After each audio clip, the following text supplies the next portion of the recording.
Range ಇಲ್ಲಿ ಬರ್ತದೆ, ನಿಮ್ಗೆ ಇಲ್ಲಿ ಬರ್ತದೆ,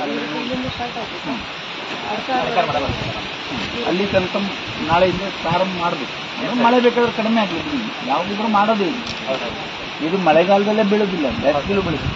ಇದು ಆಗ್ಲೇಬೇಕು, ಕ್ಲಿಯರ್ ಆಗ್ಲೇಬೇಕು. ನಾವು ಮರ ಕಡೀರಿ ಅನ್ನೋದೇ ಅಲ್ಲ, ನೀವು 1000 ನಡಿ ಒಂದು ಕಡೀರಿ, ಅದಕ್ಕೇನು ತಪ್ಪೇನಿಲ್ಲ. ಜನಕ್ಕೆ ತೊಂದರೆ ಆಗ್ತದೆ, ಅದು ಇರಬಾರ್ದು. ನೋಡಿ ಇದು ಒಂದು ಹೇಗೆ ಇದು ಒಂದು ಪೀಸ್ ಬಿದ್ದರೆ ಇಡೀ ದಿವಸ ನಿಲ್ಬೇಕು.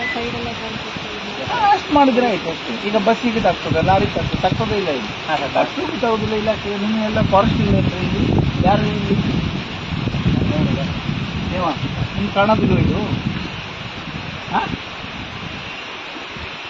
ನೆಡಬೇಕು, ಅದನ್ನು ಉಳಿಸ್ಕೊಳ್ಬೇಕು. ತೊಂದರೆ ಆಗ್ತದಂದ್ರೆ ತೆಗಿಬೇಕು.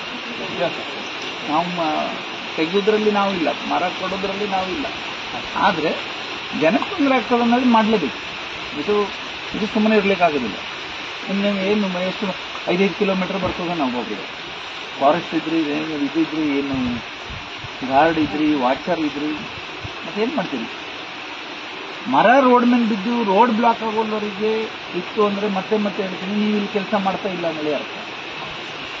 ಇದು ಆಗ್ಬೇಕು, ಕ್ಲಿಯರ್ ಆಗಬೇಕು. ಇಲ್ಲಿಂದ ನಾವು ಆಚಿಗೂ ಆಗಬೇಕು. ಮತ್ತೆ ಮಾತಾಡ್ತೇವೆ ನಾನು ಅಲ್ಲಿ MLAಗಳ ಹತ್ರ, ಮಿನಿಸ್ಟರ್ ಹತ್ರ ಮಾತಾಡ್ತೀನಿ. ಇಲ್ಲಿದ್ದಂತೆ ನಾಳೆಯಿಂದ ಪ್ರಾರಂಭ ಮಾಡಿದ್ರೆ ಒಳ್ಳೇದು. ಈ ರೀತಿ ಮಳೆ ಇದ್ರೆ ಎಲ್ಲಿ ಮಾಡ್ತೀರಿ? ಕಷ್ಟ ಆಗ್ತದೆ.